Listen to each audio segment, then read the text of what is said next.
यं ब्रह्मवेदान्तविदो वदन्ति परं प्रधानं पुरुषं तथान्ये मीशोद्यते कारणम् ईश्वरं वा तस्मै नमो विघ्नविनाशनाय। हे गणपति देवता, आप सृष्टि के उद्भव से सृष्टि के परिष्कार की ये प्रबंधक हैं। आप 36 तत्वों में एक तत्व भी है। स्थूल की बात करें तो स्थूल के ऊपर आवेशित या स्थूल के सारे क्रियाकलापों के में जो सूक्ष्म शरीर है, पेड़ पौधों का, जीव जंतुओं का, यहाँ तक कि जो भी वस्तु निर्जीव पत्थर इत्यादि भी उसकी आभा, उसका प्रकाश, वो सारी बातों का आप नियंत्रक हैं और स्वयं भी आभा मंडल बनकर, प्रकाश बनकर उसमें प्रकाशित हो रहे हैं। आज मनुष्य की जो दशा हो गई है, इसकी जो दुर्दशा हो रही है, ये सिर्फ इंद्रियों में जीने के चलते। इंद्रियां बहुत ही महत्वपूर्ण है। बिना इंद्रियों का लाइफ नहीं है, जीवन नहीं है, यह भी सच है। लेकिन इसको संचालित करने वाली जो क्रिया है, मनुष्य के मन को संचालित करने की जो क्रिया है, विवेकपूर्ण, बुद्धिपूर्ण, चैतन्यता के साथ जो चित्त में जब तक ले आ न जाए तब तक ले उसको संचालित करने की जो परंपरा बन गई है, हवा में तुरंत परंपरा बनी है, त्वरा में आ गया है सारा काज, मनमौजी हो गया है सब कुछ। ये थोड़ी सी कठिनाई में डाल रहा है। ईर्ष्या, द्वेष, घृणा में मनुष्य को फंसा के रखे हुए है। ऐसी परिस्थिति में आपकी जो कृपा की इस मनुष्य पर बहुत ज़्यादा आवश्यकता है। आप परिष्कार के, पूरे प्रकृति के परिष्कार के परिष्कारक देवता हैं और सारी अद्वितीय अद्भुत बनाने की क्रिया आपकी है। हर वस्तु को आप अवतरित कराते हैं, इसलिए अवतरित कराते हैं कि आप उसका कोई जोड़ा नहीं रहता है। जो भी वस्तु अगर है, जीव है, पेड़ पौधे हैं, सब हैं, देखने में लगते हैं कि वो एक ही समान है। मनुष्य ही है, एक ही समान है, लेकिन किसी मनुष्य का एक दूसरे के साथ मेल नहीं है। न स्वभाव से मेल है, न खान पान रहन सहन से मेल है। फिर भी एक बंधन बनाकर मनुष्य चलता है और एक मेल और बेमेल दोनों का संगम, दोनों का माने वो खिचड़ी बन के चल रहा है। ऐसी स्थिति में हे गणपति देवता, आप थोड़ा सा विवेक का संचार करें, जगत को चेतनता दें, जगत में के चित्त को ऐसा बनाएं कि जिसमें जो चित्त में आए वही मन करे, और जो मन में आए मनमौजी होकर करने पर थोड़ा सा लगाम लगाइए, थोड़ा सा रोकिए। उसकी जो मन की जो कलन है, छलन है, जलन है, चलन है, मनन है, इसी के अधीन पूरी की पूरी भारतवर्ष की व्यवस्था बन गई है, मनुष्यों का स्वभाव हो गया है। जबकि ये सब उसकी जो तेजस्विता है, उसकी जो जगत के साथ संबंध जोड़ के चलने की क्रिया है, ये जगत के साथ अलग होकर चलने की क्रिया बनाने लगा है।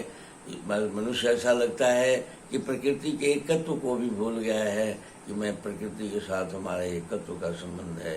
ये अलग अपने को बुझने लगा है कि आपसे भी अलग है, प्रकृति से भी अलग है।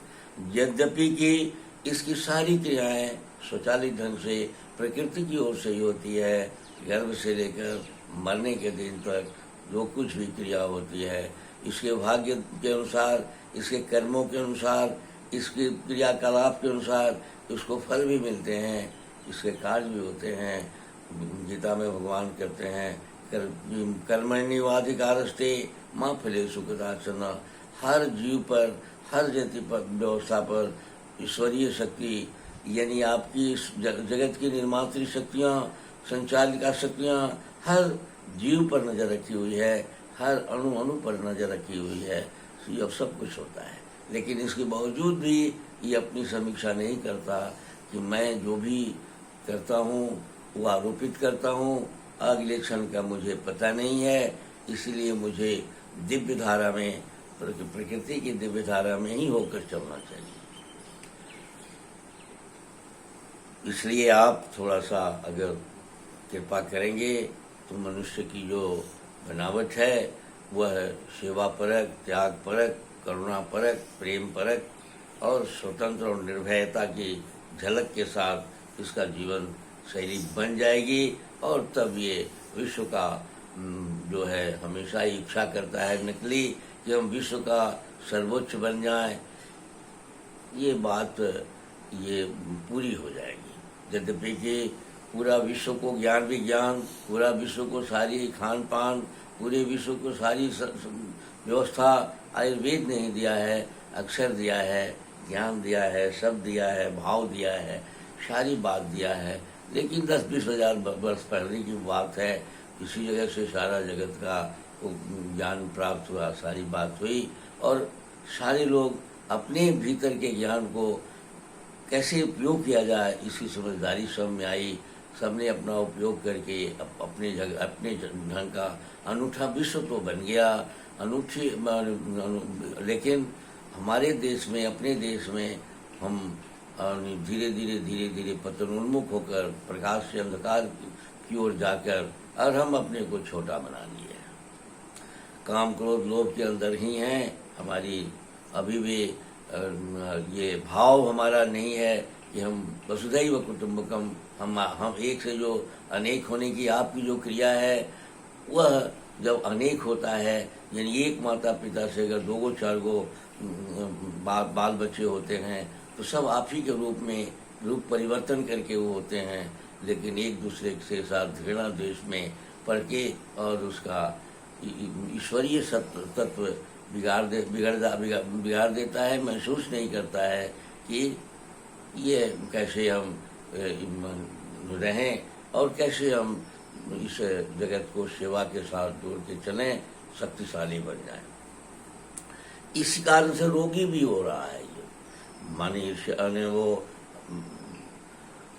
ईर्ष्या, द्वेष, घृणा, ये तीनों ऐसा तत्व है कि यही प्रज्ञा अपराध कराने में बहुत बड़ा अहम भूमिका अदा करता है। और ये ईर्ष्या द्वेष से मनुष्य जो अपना प्रज्ञा अपराधी होकर और सब तरह के रोग को प्राप्त कर लेता है।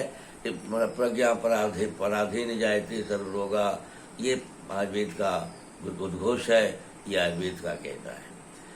यद्यपि कि होम्योपैथिक चिकित्सा विज्ञान भी लगभग यही बात कहता है कि मन की विकृतियां ही ग्रंथियों में परिवर्तित हो जाती है और जब ग्रंथियों में परिवर्तित हो जाती है तो बीमार पड़ जाता है, बीमारी के लक्षण उत्पन्न हो जाते हैं और उसको प्रभाव से पेड़ पौधों के, जड़ी बूटियों के या जीव के प्रभाव से उसको ठीक करता है। लेकिन तो मन की भूमिका बहुत महत्वपूर्ण है। मनोविज्ञान भी कहता है कि जितना सौंदर्य की हानि और जितने चर्म रोग इत्यादि होते हैं वो सब मन के ज़्यादा स्ट्रेस में जाने से, मन के ज़्यादा विकृत होने से ही होते हैं। ऐसी स्थिति में हमें, हे गणपति देवता, आप थोड़ा सा कृपा करें। मेरा बार बार आपसे रोज यही प्रार्थना, जब भी हम आपके सामने याद करते हैं हम आपसे कहते हैं। मैं श्याम बिहारी तिवारी वेद और आयुर्वेद का उपासक हूँ और इस जगत को, भारतवर्ष के लोगों को मेरे भीतर प्रेरणा उठती है कि मैं कोई बहुत बड़ा वैद्य न बनाऊं, लोगों को बहुत बड़ा आयुर्वेद का ज्ञान न दूं, लेकिन बार बार याद कराऊं कि साहब आप अपने अनुभूत खान पान रहन सहन की ओर बढ़ें, आयुर्वेद को थोड़ा सा समझने की कोशिश करें और प्राचीन आयुर्वेद जो के खान पान और रहन सहन के अभाव में आप स्वस्थ नहीं हो सकते हैं, इस पर विचार करें और यह भी समीक्षा करें कि जो आप कर रहे हैं उससे क्या हो रहा है, क्या आप स्वस्थ हो रहे हैं। अगर नहीं स्वस्थ हो रहे हैं तो छोड़ने में क्या अर्थ है उसको। इस कार्यक्रम के तहत आज हम लोग पाचन तंत्र पर बात करते रहे हैं। पाचन तंत्र में हम लोग आमाशय को बात कर लिया है। अब हम लोग लीवर यानी यकृत और गॉल ब्लैडर पित्ताशय पर हम लोग चर्चा करेंगे। ये हमारे शरीर की जो बनाने वाली शक्ति वायु है उसको बनाने का मटेरियल ये दोनों अंग मिलकर देता है। अंग यूँ तो सारे शरीर मिला के देता है, लेकिन ये दोनों अंग विटल है। अग्नि इसका निवास है। यह पित्त का पित्ताशय भी कहलाता है और यही पावर ऑफ ट्रांसफॉर्मिंग पावर है। यही थर्मल पावर भी है, यही बिजली का भी स्रोत है। पूरे शरीर को संचालित करने के लिए 6 से 9 वोल्ट की बिजली हमारे लीवर में बनती है और ये एक अपने ढंग से ये संचालित करती है सारे शरीर को।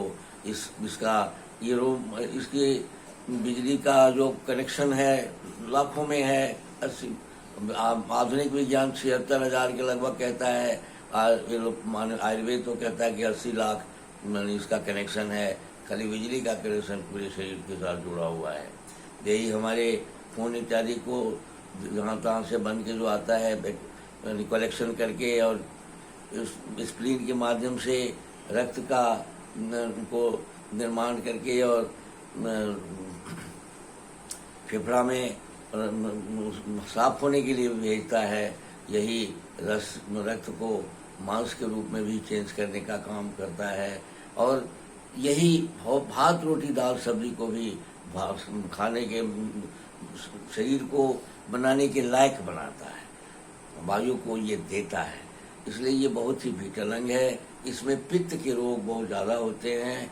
इसमें सड़ने करने वाले जो लोग पहले से हाइपर एसिडिटी जिसको होती है और अल्सर जिसको होता है वो इसी के कमजोरी होने से हो जाता है। और यह भी जब विकृति को प्राप्त करता है तो फाइब्रोसिस फटना, शकल सूरत का चेंज हो जाना या बिजली का अभाव कर देना या प्लेटलेट्स इत्यादि को बनाने की क्रिया को कम कर देना, खून बनाना कम हो जाना, ये बहुत सारी बीमारियों से ये संजुता जुड़ा हुआ है। और जब ये बीमार हो जाता है तो मन भी बीमार हो जाते हैं।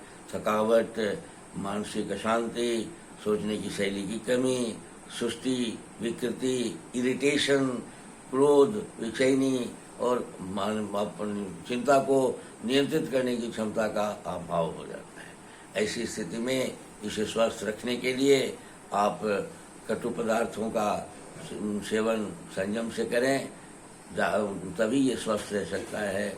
इसके खाने पीने के संदर्भ में हमेशा ध्यान रखें कि कोई ऐसा पदार्थ न दें जिससे कि ये सड़ जाए, गल जाए या किसी प्रकार की परेशानी इसमें उत्पन्न हो जाए। मैं इसी के साथ आज का यह कार्यक्रम आपको समर्पित करता हूँ। कल फिर इस पर अगले कड़ी में इस पर मैं फिर बात करूँगा। धन्यवाद।